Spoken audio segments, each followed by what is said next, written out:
রচনা তার স্বামী চন্দন, শাশুড়িমা রত্না দেবী এবং এক ছেলে টিম্পুর সঙ্গে বাস করে।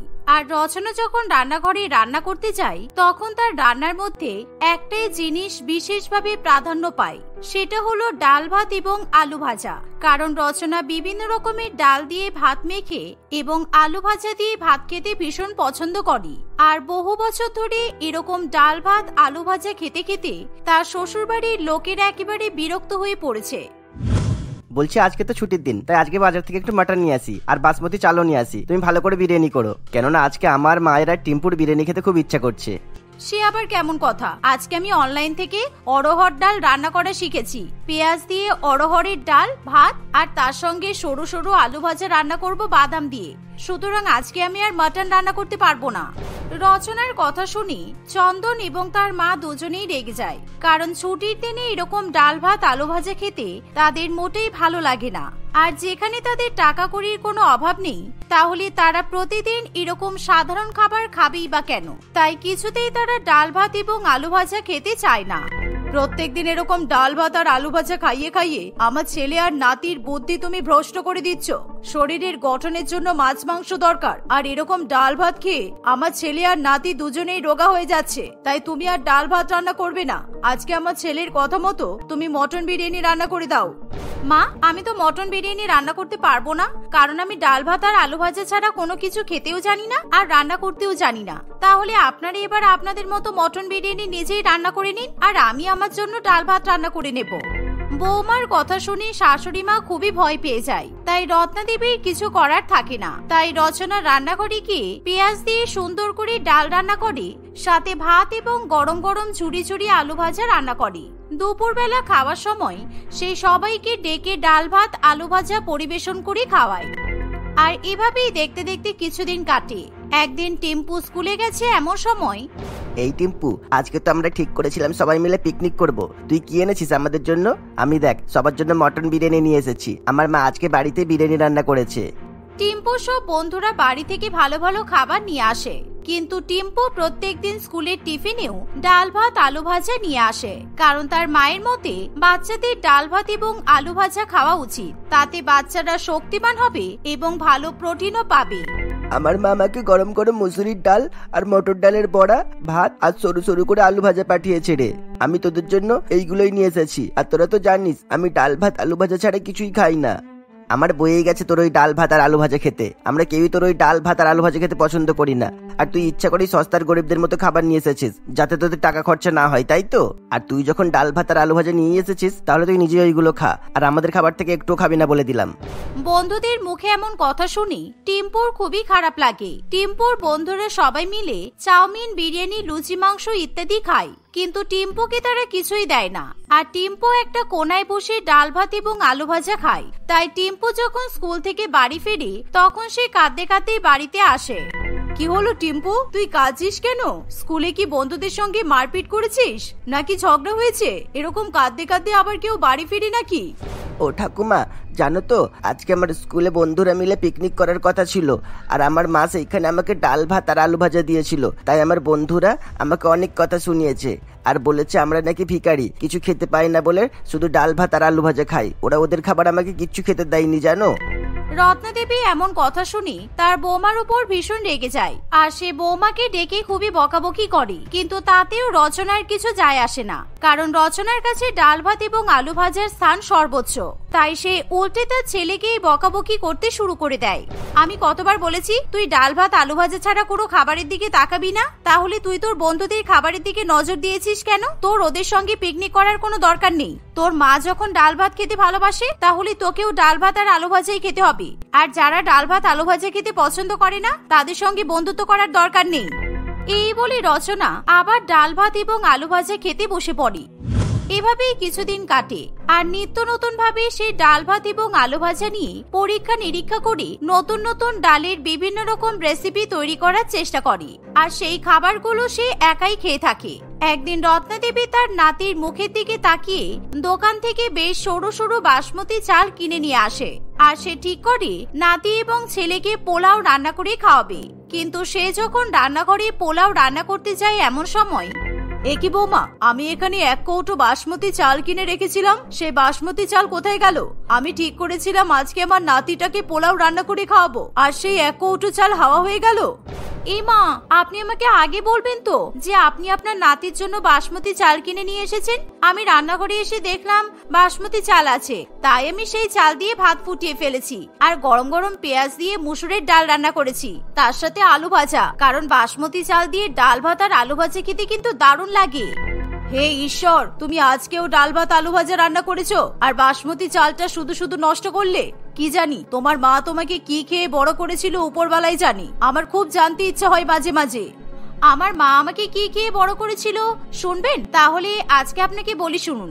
আমি যখন আমার মায়ের পেটে ছিলাম তখন আমার মায়ের 6 মাস চলছিল। তখন আজ থেকে প্রায় 25 বছর আগে রচনা যখন নীতি দেবীর পেটে ছিল তখন নীতি দেবীর কিছুই খেতে ইচ্ছা করতো না, আর সে সব সময় ডাল ভাত এবং আলু ভাজা খেতে চাইতো। আর সেই ডাল ভাত এবং আলু ভাজা রচনার মায়ের কাছে একেবারে অমৃতের মতো মনে হতো। সত্যি এই অন্তঃসত্ত্বা অবস্থাতে আমার বেশি বেশি করে ডাল ভাত আর আলু ভাজা খেতে ইচ্ছা করে। সেই জন্যই তো সকালবেলা উঠে আমি একবার ডাল ভাত খাই, দুপুরবেলাও আলু ভাজা দিয়ে ডাল ভাত খাই, আবার রাত্রিবেলাতেও ডাল ভাত আলু ভাজা খাই। এভাবেই রচনার মা প্রতিনিয়ত ডাল ভাত আলু ভাজা খেতে থাকে। আর রচনা যখন জন্মগ্রহণ করে আর সে ধীরে ধীরে বড় হতে থাকে তখন সেও তার মায়ের মতো ডাল ভাত এবং আলু ভাজার প্রতি একটা আলাদা টান থাকে। আর ছোটবেলা থেকেই রচনা একেবারে ডাল ভাত এবং আলু ভাজা পাগল হয়ে ওঠে। কিন্তু রচনার বাবা অফিস থেকে ফেরার সময় মেয়ের জন্য ভালো ভালো খাবার নিয়ে আসে। এই দেখ রচনা, আমি তোর জন্য মিক্স নুডলস, চিলি চিকেন আর তার সাথে গরম গরম পিৎজা নিয়ে এসেছি। চল আজ রাত্রিবেলা আমরা একসাথে বসে ডিনার করব। না বাবা, আমি এসব খাবো না। তুমি তো জানো আমি ডাল ভাত আর আলু ভাজা খেতে ভালোবাসি। আর পিৎজা, চাউমিন এসব যদি ডাল ভাত আর আলু ভাজা দিয়ে তৈরি হতো তাহলে খুব ভালো হতো। তুমি আর মা এই খাবারগুলো খাও, আমি তো ডাল ভাত আলু ভাজা খাবো। এই কথা শুনে কমলবাবুর কিছু করার থাকে না। ফলে কমলবাবুর দাদার ছেলে সেই খাবারগুলো খেয়ে নেয় আর রচনা তার মায়ের সঙ্গে বসে ডাল ভাত এবং আলু ভাজা খায়। এভাবেই দেখতে দেখতে রচনার বিয়ের বয়স হয়ে ওঠে। তবুও সে ডাল ভাত এবং আলু ভাজার প্রতি লোভ ছাড়তে পারে না। আর বিয়ের পরও সেই পরম্পরা চলতে থাকে। আচ্ছা বুঝলাম, এই কারণে তুমি ডাল ভাত পাগল হয়েছো, তাই তো? কিন্তু তোমার মা তো না হয় অন্তঃসত্ত্বা ছিল, কিন্তু তোমার এখন ছেলে হয়ে গেছে, আবার ছেলে বড়ও হয়ে যাচ্ছে।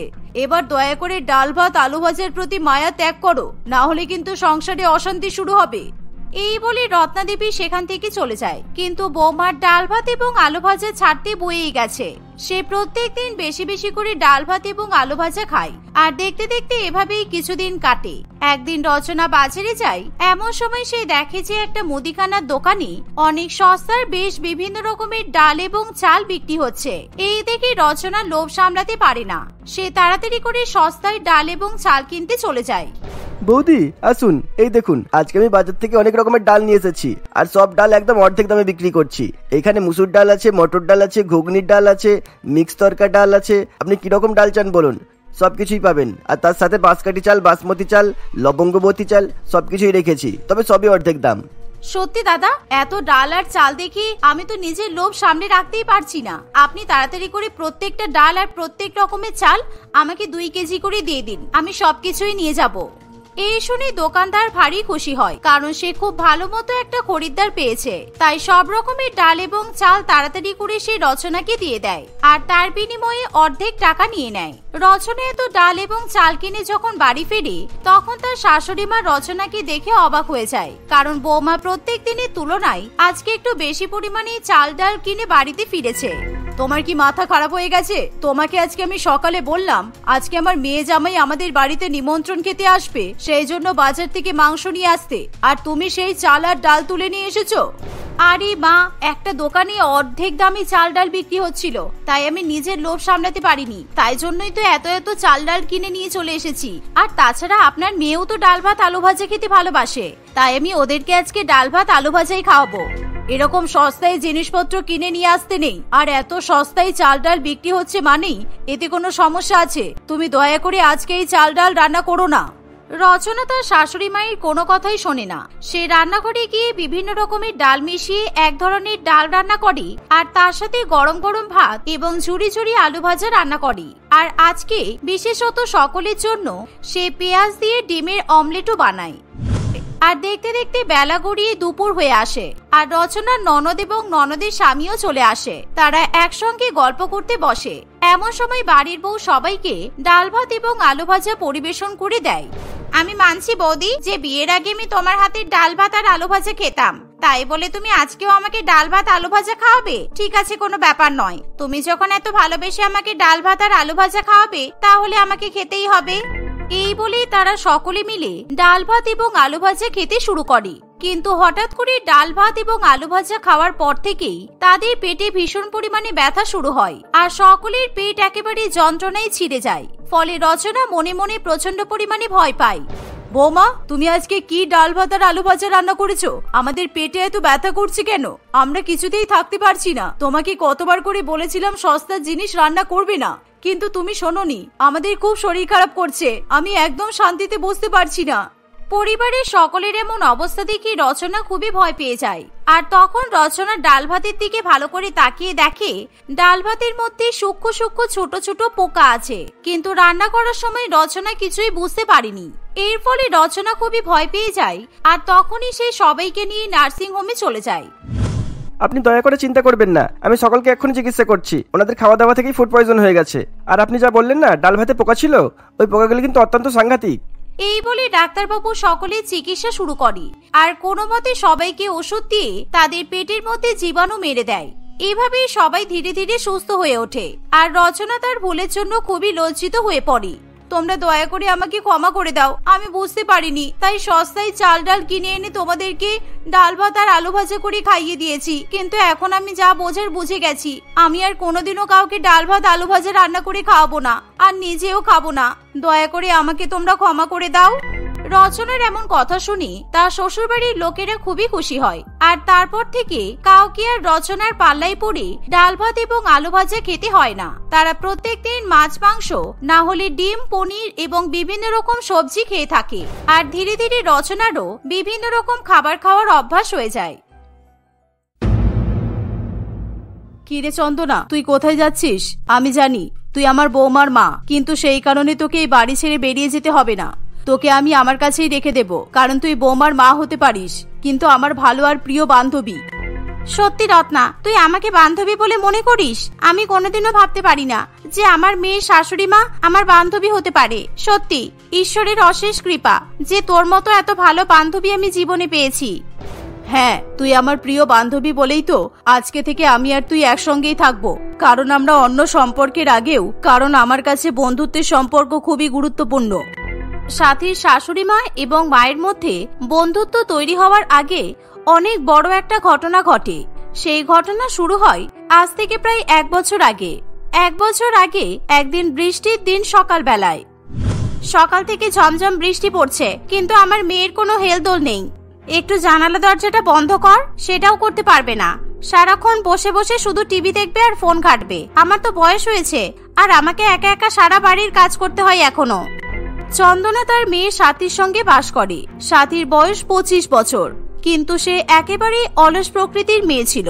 সে নিজের মায়ের প্রতি একেবারে অনুভূতিহীন, কারণ চন্দনা যেহেতু মধ্যবিত্ত পরিবারের মহিলা আর তার স্বামী মারা যাওয়ার পর তাকে সবজি বিক্রি করে জীবন কাটাতে হয়। সেই জন্য সাথী কাউকে নিজের মায়ের পরিচয় দিতে চায় না। কিন্তু চন্দনা সবসময় চেষ্টা করে যাতে সাথীকে সে ভালো রাখতে পারে। একদিন সকাল থেকে মুষলধারে বৃষ্টি হলে সাথী খাটের উপর শুয়ে শুয়ে জানালা দিয়ে বৃষ্টি দেখতে থাকে আর চন্দনা সারা বাড়ির জল পরিষ্কার করে। উফ মা, এই বৃষ্টির মধ্যে অন্তত আমাকে কথা শুনিও না, কারণ এত সুন্দর রোমান্টিক বৃষ্টির ওয়েদার, সেটা আমাকে এনজয় করতে দাও। আর আমি জানালা দরজা কিছুই বন্ধ করতে পারবো না। এরকম করিস না মা, কারণ তোর বিয়ে হলে তুই খুব সমস্যায় পড়বি। এখন না হয় আমার সঙ্গে থাকিস বলে আমি বাড়ির সব কাজ করি, কিন্তু তোকে তো আস্তে আস্তে সব কাজ শিখতে হবে, না হলে শ্বশুর বাড়িতে গিয়ে শাশুড়ি মা তোকে অনেক কথা শোনাবে। আমাকে কথা শোনানো অত সহজ নয় মা, কারণ আমি তোমার মতো গরিব স্বামীকে বিয়ে করব না। যে আমাকে শুধু সারা জীবন কষ্ট দেবে। একটা বড়লোক ঘরের ছেলেকে আমি বিয়ে করব, যেখানে 1000টা চাকর বাকর রেখে আমি আরাম করতে পারবো, আর যেখানে আমার একটা কথাই সবাই আমার জন্য সব কাজ করে দেবে। জীবনে এত উচ্চাকাঙ্ক্ষা থাকা ভালো নয় সাথী। আমরা মধ্যবিত্ত ঘরের মানুষ, তাই সবসময় সব পরিস্থিতির সাথে মানিয়ে গুছিয়ে থাকাই ভালো। আমি সবসময় উচ্চাকাঙ্ক্ষা করতেই পছন্দ করি, কারণ আমি গরিব হয়ে মরতে চাই না। আমি বড়লোক ঘরের বউ হয়ে আরাম করে জীবন কাটাতে চাই, কারণ তোমার গরিবের জীবন তো দেখলাম, আমার এই গরিবের জীবন একদম পোষায় না। এই বলে সাথী সেখান থেকে চলে যায়। দেখতে দেখতে কিছুদিন কাটে। একদিন সাথীর বান্ধবী রমলার গ্রামের জমিদারের সঙ্গে বিয়ে ঠিক হয়, তাই রমলা সাথীকে নিমন্ত্রণ করতে আসে। রমলার এরকম জমিদার পরিবারে বিয়ে হচ্ছে দেখে সাথী মনে মনে খুবই আনন্দিত হয়। তাই রমলার বিয়ের দিন সাথী সুন্দর করে সেজেগুজে বিয়েতে গিয়ে উপস্থিত হয়, আর সে তার বান্ধবীর বিয়েতে অনেক অনেক আনন্দ করে। সেই সময় রমলার জমিদার বরের বন্ধু অয়নের সঙ্গে সাথীর ধাক্কা লাগে। I am really very sorry madam, আপনার কোথাও লাগেনি তো? আসলে আমি বুঝতে পারিনি। অ্যাকচুয়ালি আপনাকে দেখতে অনেক সুন্দর তো, তাই আপনার দিকে তাকাতে গিয়ে আমি আপনাকে ধাক্কা মেরে দিয়েছি। না না, ঠিক আছে, কোনো ব্যাপার নয়, আপনাকেও দেখতে খুব সুন্দর লাগছে।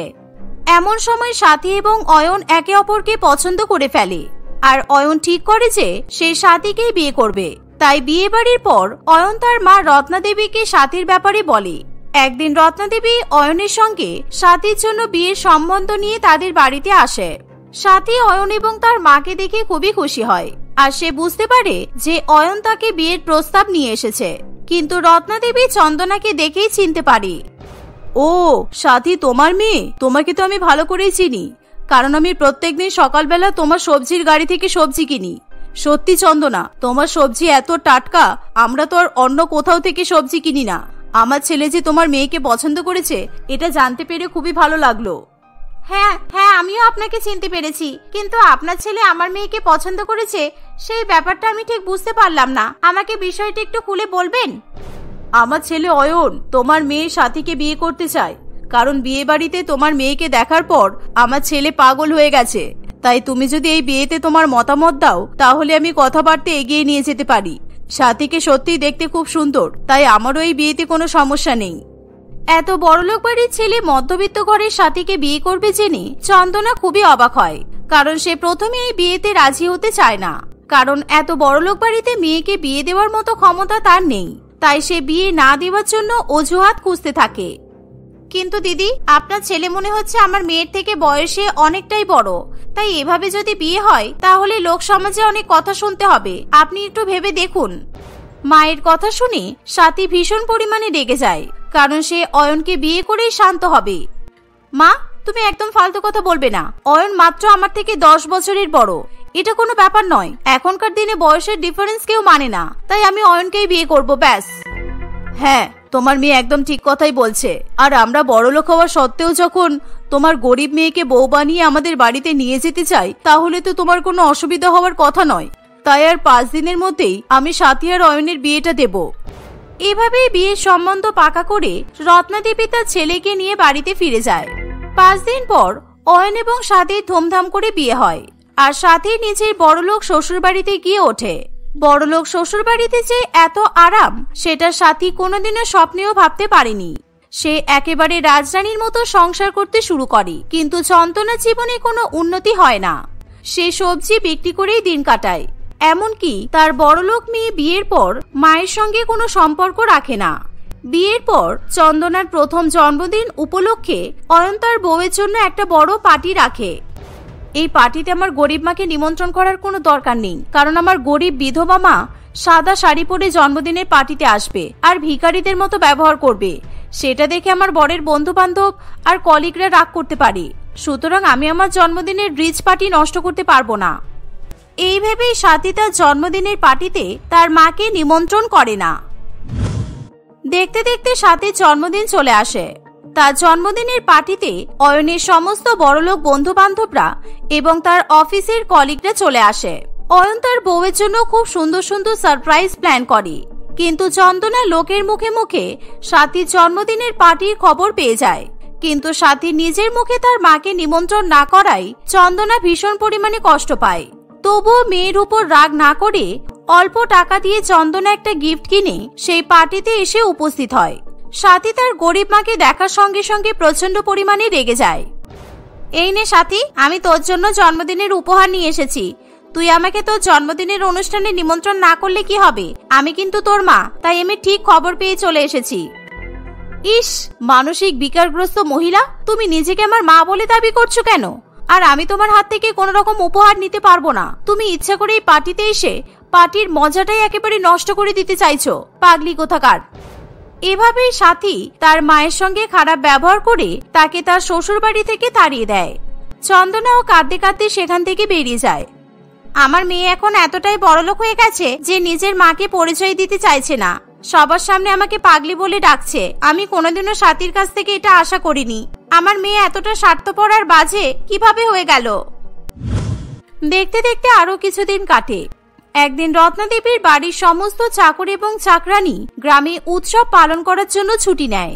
তাই রত্নাদেবী ভাবে যে তার বৌমা নিজেই বাড়ির সমস্ত কাজ করবে, কিন্তু সাথী এতটাই খারাপ মেয়ে যে সে বাড়ির কোনো কাজই করতে চায় না। আর এই কয়েকদিনের জন্য যেহেতু অয়ন কাজের সূত্রে শহরে থাকে, তাই সাথী আরো বেশি পরিমাণে হাতির পাঁচ পা দেখতে শুরু করে। আমার কাজ করতে বয়ে গেছে, আমার সব চাকর চাকরানি ছুটি নিয়েছে, তাতে আমি কি করব? এখন আমার বাড়িতে আপনি চাকরানি হয়ে কাজ করবেন, তাই বেশি কথা না বাড়িয়ে বাড়ির কাজগুলো করুন।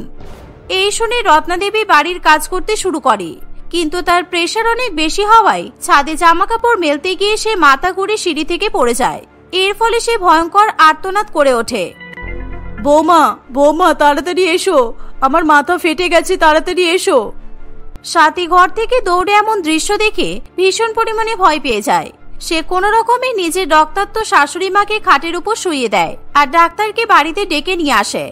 ডাক্তারবাবু রত্নাদেবীর মাথা ব্যান্ডেজ করে বলে, দেখুন, রত্নাদেবীর মাথায় ভীষণ পরিমাণে আঘাত লেগেছে, আর ওনার যেহেতু হাই প্রেসার, তাই ওনাকে বাড়ির কোনো কাজ করতে দেওয়া যাবে না। উনি এখন প্রায় 1 মাস বেড রেস্ট করবেন, তাই বৌমা হিসেবে আপনাকে ওনার খেয়াল রাখতে হবে। এই বলে ডাক্তারবাবু সেখান থেকে চলে যায়। আর শাশুড়ি মায়ের খেয়াল রাখতে হবে শুনে সাথীর প্রাণ কেঁপে ওঠে, কারণ সে নিজের খেয়াল ছাড়া অন্য কারোর খেয়াল রাখতে জানে না। এই বুড়ি শাশুড়ির খেয়াল রাখতে আমার বয়ে গেছে, কারণ এই বুড়ি মহিলা এখন বেড রেস্ট করবে আর ওনার টয়লেট পটি সব আমাকে পরিষ্কার করতে হবে। না, কোনো মতে নয়। আমি এনাকে প্রতি ঘন্টায় ঘন্টায় হাগিস পরিয়ে দেব, তাহলে আমাকে আর এসব কাজ করতে হবে না। আর এখন আমি যদি আয়া রাখি তাহলে তো অনেক খরচ হবে। আমি বরং এই সুযোগে বাপের বাড়ি থেকে ঘুরে আসি, তাহলে শাশুড়ি মায়ের কোনো কাজকর্মই করতে হবে না আমাকে। এই বলে সাথী তার অসুস্থ শাশুড়ি মাকে খাটের উপর ফেলে রেখে ব্যাগপত্র গুছিয়ে বাপের বাড়িতে চলে যায়। কি হলো, তুই আবার আমার বাড়িতে এসে উঠেছিস কেন? আমি গরিব বলে তোর আমাকে পরিচয় দিতে লজ্জা করে, তাই না? আজকে আবার হঠাৎ করে বাপের বাড়ির কথা মনে পড়লো কেন তোর? উফ মা, আমার জন্মদিন হয়ে গেছে অনেকদিন হলো, কিন্তু তুমি এখনো আমার উপর রেগে আছো। আর আমি বাপের বাড়িতে এসেছি তাতে কি হয়েছে? আমি এখন শ্বশুর বাড়িতে থেকে আমার অসুস্থ শাশুড়ি মায়ের সেবা করতে পারবো না, আর আমার স্বামীও এখন বাড়িতে নেই, তাই শ্বশুর বাড়ির সমস্ত দায়িত্ব আমার উপর এসে পড়েছে। তাই আমি তোমার কাছে থাকতে চলে এসেছি। এখানে থাকলে অন্তত আমি আরামে থাকতে পারবো। চন্দনা যখন সাথীর শাশুড়ি মায়ের অসুস্থতার কথা শুনে তখন তার খুবই খারাপ লাগে। তোর তো দেখছি মায়া দয়া কিছুই নেই সাথী। অসুস্থ শাশুড়ি মাকে ফেলে রেখে তুই বাপের বাড়িতে থাকতে চলে এলি। এখন যদি তোর শাশুড়ি মায়ের কিছু হয়ে যায় তখন কি হবে বলতো? এই বলে চন্দনার কোনো দিকে না তাকিয়ে সাথী শ্বশুর বাড়িতে চলে যায়। সেখানে গিয়ে রত্নাদেবীর খারাপ অবস্থা দেখে চন্দনার মন কেঁদে ওঠে। তাই সে কোনো কিছু না ভেবে একা হাতে রত্নাদেবীর খেয়াল রাখতে শুরু করে। সে রত্নাদেবীর গা মুছিয়ে দেয়, তার টয়লেট এবং পটিও পরিষ্কার করে দেয়, এমনকি তাকে নিজে হাতে খাইয়ে দেয়। এভাবেই চন্দনা রত্নাদেবীর খুবই খেয়াল রাখতে থাকে। ধীরে ধীরে রত্নাদেবী সুস্থ হয়ে ওঠে, আর এরই মধ্যে তারা দুজনে খুব ভালো বন্ধুতে পরিণত হয়। অয়ন বাড়ি ফিরে এসে সব ঘটনা জানতে পারলে সে সাথীর উপর প্রচন্ড পরিমাণে রেগে যায়। অন্যদিকে অয়ন বাড়িতে ফিরে এসেছে শুনে সাথীও শ্বশুর বাড়িতে ফিরে আসে। তুমি যে দরজা দিয়ে শ্বশুর বাড়িতে ঢুকছো সেই দরজা দিয়ে আবার ফিরে যাও, কারণ যেখানে তোমার আমার মায়ের খেয়াল রাখার দরকার ছিল সেখানে তোমার মা এসে আমার মায়ের খেয়াল রাখছে। তোমার মতো স্বার্থপর মেয়ের সাথে আমি সংসার করতে পারবো না। অয়নের এমন কথা শুনে সাথী ভীষণ পরিমাণে ভয় পেয়ে যায়। সে কাঁদতে কাঁদতে তার শাশুড়ি মায়ের কাছে ক্ষমা চায়। তুই বৌমাকে তাড়িয়ে দিস না, আমি মানছি বৌমা ভুল করেছে, কিন্তু চন্দনা যেভাবে আমাকে সেবা করে সুস্থ করে তুলেছে সেই ঋণ আমি কোনোদিনও শোধ করতে পারবো না। আমার বরাবরই মনে খুব দুঃখ ছিল যে আমি জীবনে আমার মনের মতো প্রিয় বান্ধবী পাইনি। কিন্তু আজকে আমি আমার প্রিয় বান্ধবী পেয়েছি, তাই আমি চন্দনাকে হারাতে চাই না। চন্দনা, তুমি তো বাড়িতে একা একাই থাকো, তোমাকে আর বাড়িতে ফিরে যাওয়ার দরকার নেই, তুমি আমার সঙ্গেই থাকো। চন্দনা রত্নাদেবীর কথা শুনতে চায় না, সে নিজের বাড়িতে ফিরে যেতে চায়। রত্না, তুই বুঝতে পারছিস না, মেয়ে শ্বশুর বাড়িতে এভাবে থাকা ঠিক নয়। আমার মেয়ে আর জামাই বাবা খারাপ মনে করতে পারে, কারণ আমি মেয়ের মা হয়ে তোর সঙ্গে একই বাড়িতে থাকতে পারবো না। আমি কোনো কথা শুনতে চাই না, আজকে থেকে তুই আমাদের সঙ্গে একই সংসারে থাকবি, আর আমরা সবাই মিলে সুখে শান্তিতেই থাকবো। সাথী এবং অয়নও এই বিষয়ে কোনো আপত্তি করে না, বরং সাথী তার ভুলের জন্য সকলের কাছে ক্ষমা চায়। সাথীকে সবাই ক্ষমা করে দেয়। সেই ঘটনার পর থেকে সাথী ধীরে ধীরে নিজেকে পরিবর্তন করে নেয়। এভাবেই তারা সকলে মিলে সুখে শান্তিতে সংসার করতে থাকে।